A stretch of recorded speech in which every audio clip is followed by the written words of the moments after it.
ఈ లిస్టు గురించి దీని గురించి మాట్లాడుకుందాం. ఎందుకంటే మీరు వస్తారని ఇప్పటికీ నమ్మకంతోనే ఉంది జనసేన ఆ గ్రూప్లో, అంటే టీడీపీ జనసేనతో పాటు మీరు కలుస్తారని.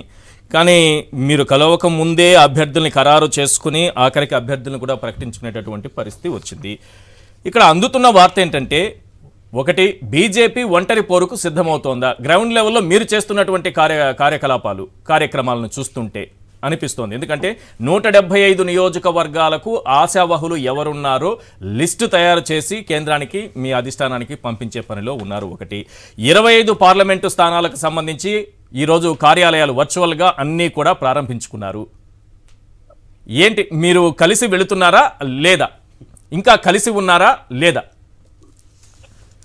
ఈశ్వర్ గారు, సార్, ఇప్పుడు ఉన్నటువంటి పరిస్థితుల్లో ఎన్నికలు సమీపించే కొద్దీ ఆంధ్రప్రదేశ్ లో భారతీయ జనతా పార్టీ ఎన్నికల నగార 2 రోజుల క్రితమే రాష్ట్ర అధ్యక్షురాలు విజయవాడ కేంద్రంగా ఇప్పటికే ప్రకటించినటువంటి పార్లమెంటు ఇన్ఛార్జీలు, అదే విధంగా సమన్వయకర్తలు, 175 అసెంబ్లీలకు ఇన్ఛార్జీలు, సమన్వయకర్తలు, క్లస్టర్ ఇన్ఛార్జెస్, అదేవిధంగా 5 పార్లమెంటులను కలిపి ఒక క్లస్టర్లు, 35 అసెంబ్లీలతో కూడుకున్నటువంటి ఒక క్లస్టర్ను ఏర్పాటు చేసుకోవడం, దానికి క్లస్టర్ ఇన్ఛార్జెస్ ను, కో ఇన్ఛార్జిని ఏర్పాటు చేసుకోవడం, వాళ్ళకు అవసరమైనటువంటి పార్టీ పరంగా అభ్యర్థులను ఎంపిక చేసే దగ్గర నుంచి ఎన్నికలకు సమాయత్తం కావాల్సినటువంటి సరంజామాలు సమకూర్చుకోవడము, పార్టీ కేడర్ను ఆ రకంగా ప్రిపేర్ చేసి దానికి అవసరమైనటువంటి దిశానిర్దేశం కూడా చేయడం జరిగింది. దానికి పర్యవసానంగా, దానికి కొనసాగింపుగా ఇవాళ మీరు అన్నట్టు 25 పార్లమెంటు ఎన్నికల కార్యాలయాలు ప్రారంభించుకోవడం జరిగింది. రానున్నటువంటి 10 రోజుల్లో ప్రతి అసెంబ్లీకి కూడా అసెంబ్లీ ఎన్నికల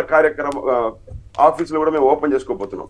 అయితే ఇక్కడ ఉన్నటువంటి పరిస్థితుల్లో పొత్తుల విషయం ఏదేమైనప్పటికీ ఎన్డీఏలో జనసేన కొనసాగుతున్నటువంటి క్రమంలో మిగతా విషయాలు పక్కన పెట్టి భారతీయ జనతా పార్టీ 175 స్థానాలలో పోటీ చేయడానికి అవసరమైనటువంటి ప్రణాళికతో, అంటే జనసేనతో పొత్తు లేనట్టేనా చేయవలసినటువంటి, ఈశ్వర్ గారు, మేమైతే ప్రిపేర్డ్ గా 25 పార్లమెంట్లకు 175 శాసనసభ నియోజకవర్గాలకు పోటీ చేయడానికి అవసరమైనటువంటి అన్ని రకాల కసరత్తులు గ్రౌండ్ లెవెల్లో చేసుకోవడానికి ముందుకెళ్తున్నాము.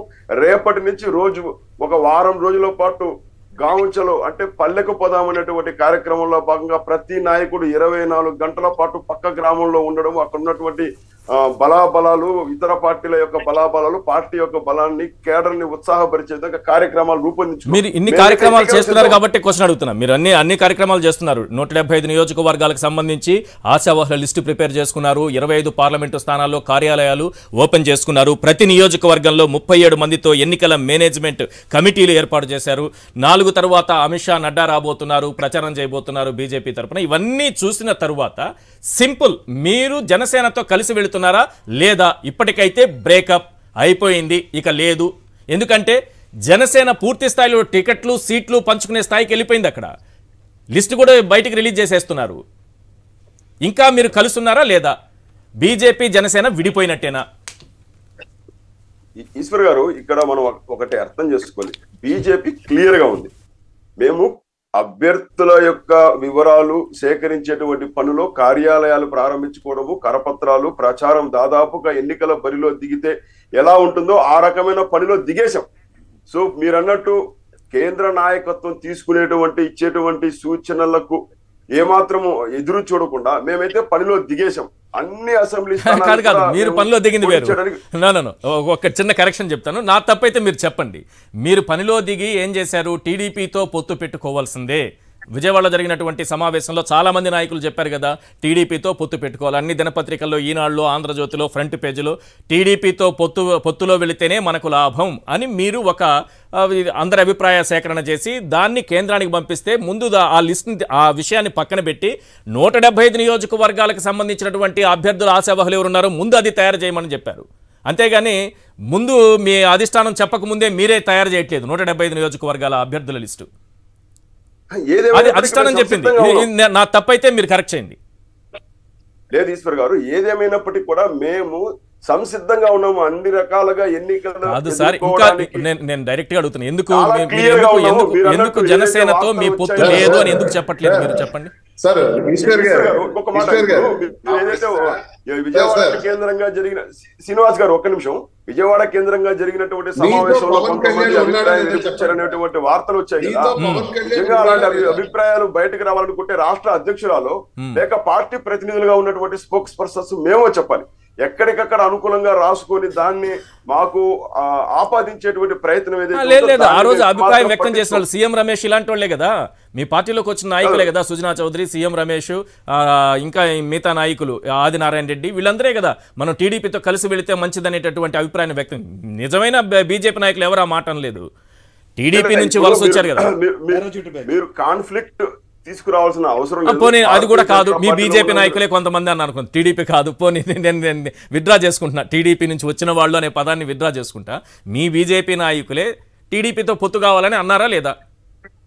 కానీ అధిష్టానం మీకు 175 నియోజకవర్గాలకు ఎందుకు అభ్యర్థుల్ని ఖరారు చేసుకోవాలి, లిస్టు తయారు చేయమంది ఒకటి, 25 పార్లమెంటు స్థానాల్లో కార్యాలయాలు ఓపెన్ చేయమనింది రెండు. అసలు మీరు కలిసి ఉన్నారా లేదా, జనసేనతో పొత్తు ఉందా లేదా,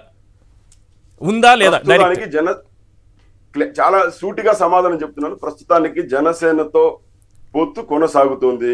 అయినప్పటికీ 175 అసెంబ్లీలు 25 పార్లమెంటులకు పోటీ చేస్తే, అంటే రేపు క్యాండిడేట్స్ డిక్లేర్ చేస్తే, నామినేషన్ వేసి దిగడానికి బరిలో ఎలాంటి అవసరాలు ఉంటాయో ఆ రకమైనటువంటి సంసిద్ధతతో క్యాడర్ ను మేము ప్రిపేర్ చేసి ఉంచుతున్నాము. ఆ పనిలో నిమగ్నమై ఉన్నాము. కేంద్ర నాయకత్వం నుంచి ఎలాంటి సూచన వచ్చినా కూడా దానికి వెంటనే స్పందించే విధంగా, ఎందుకంటే ఇవాళ నడ్డా గారు, అమిత్ షా గారు, రాజ్నాథ్ సింగ్ గారు, మోడీ గారి యొక్క పర్యటనలు కూడా ఆంధ్రప్రదేశ్ లో త్వరలో ఖరారు కాబోతున్నాయి. ఉన్నటువంటి బీజేపీ జనసేనలో పాపం బీజేపీ ఒంటరిగా ఎన్ని స్థానాలకు ఎంతమంది అభ్యర్థులు కావాలో ఎవరెవరు ఉన్నారో లిస్టు వాళ్ళు తయారు చేసుకుంటున్నారు. వీళ్ళతో పొత్తున్నటువంటి జనసేన మాత్రం టీడీపీతో కలిసి వాళ్ళ అభ్యర్థుల లిస్టు తయారు చేసుకుంటుంది, ఎన్ని సీట్లు కావాలో లెక్కలు రాసుకుంటుంది. సార్, మీరు పొత్తులో లేరు, మీరు జనసేనతో లేరు, జనసేనను మీరు నమ్మే పరిస్థితి లేదు. అసలు పొత్తు ఉంటుందా లేదా నాకు తెలియదు. కానీ ఈరోజు ఆసక్తికరమైనటువంటి అంశం విజయవాడలో వెలసినటువంటి కొన్ని పోస్టర్లు, బీజేపీ అంటించినటువంటి పోస్టర్లు. ఒకసారి ఆ పోస్టర్లను ప్లే చేయండి చూద్దాం.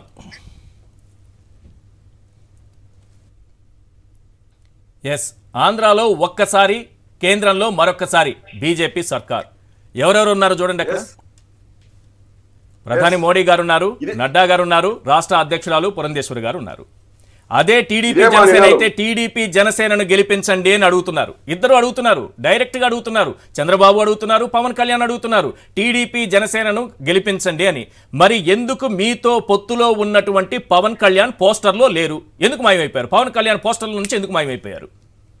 ఆ పోస్టర్ని అలాగే పెట్టాలి, రాష్ట్ర ప్రజలందరూ చూడాలి ఆ పోస్టర్. బీజేపీ కార్యకర్తల యొక్క గుండె చెప్పుడు, బీజేపీ కార్యకర్తల యొక్క నినాదం, మాకు వచ్చినటువంటి ఆదేశాల మేరకు ఆంధ్రాలో ఒక్కసారి, కేంద్రంలో మరొక్కసారి బీజేపీ సర్కార్ కావాలని ఇవాళ మేము పోస్టర్లే కాదు, వాల్ రైటింగ్స్, ప్రతి పోలింగ్ బూత్ పరిధిలో 5 వాల్ రైటింగ్స్ స్వయంగా మా స్వహస్తాలతో రాస్తున్నాము. ఎందుకంటే ఆంధ్రప్రదేశ్ లో భారతీయ జనతా పార్టీ వినా వేరొక పార్టీ ఇక్కడ అధికారంలోకి వస్తే ఖచ్చితంగా ఇప్పుడున్నటువంటి కష్టాలని ఆంధ్రప్రదేశ్ గట్టెక్కేటువంటి అవకాశం లేదు. సమర్థవంతమైనటువంటి, అవినీతి రహితమైనటువంటి, నిస్వార్థమైన నిర్ణయాలు తీసుకునేటువంటి తాహతు కలిగినటువంటి నాయకత్వం భారతీయ జనతా పార్టీ యొక్క సొంతం. అదేవిధంగా కేంద్రంలోని నరేంద్ర మోడీ గారి యొక్క పరిపాలన. ఎందుకు పోస్టర్ నుంచి తొలగించారో చెప్పండి సార్. వాళ్ళు పోస్టర్లు కలిపి వేసుకుంటున్నారు, వాళ్ళు కటౌట్లు కలిపి పెట్టుకుంటున్నారు, వాళ్ళు మేనిఫెస్టో కలిపి ఇచ్చుకుంటున్నారు, వాళ్ళు సీట్లు కలిపి ఫోటోలు వేసుకుంటున్నారు. మొదటి నుంచి బీజేపీ వేసేటువంటి కరపత్రాలు కావచ్చు, మాదైనటువంటి విధానాలు, మాదైన ఇప్పుడు వికసిత భారత్ సంకల్ప యాత్ర పేరుతోటి మేము ప్రతి గ్రామానికి కూడా కేంద్ర ప్రభుత్వ పథకాల యొక్క ప్రచారం కోసం వ్యాన్లు తీసుకొచ్చాం. నాకు ఇప్పుడే ఒక సలహా అందింది. అక్కడ మేము క్లియర్ గా ముందుకెళ్తున్నాము. Right, good. అదే దాన్నేం తప్పు పట్టట్లేదు. మరోసారి అధికారం అడగడం తప్పేం కాదు, కాన్ఫిడెంట్ గా ముందుకెళ్తున్నాము. గుడ్. అది దాని తప్ప. ఎన్డీఏలో భాగస్వామిగా ఉన్నటువంటి పవన్ కళ్యాణ్ ఎక్కడ ఈ పోస్టర్ లో కనబడట్లేదు. ఆయనేమో అక్కడ టీడీపీ పోస్టర్ లో వాళ్ళ యొక్క సభల్లో కనిపిస్తున్నారు. ఇక్కడ మోడీ గారు ఉన్నారు, నడ్డా గారు ఉన్నారు, మధ్యలో గ్యాప్ ఉంది చూసారా?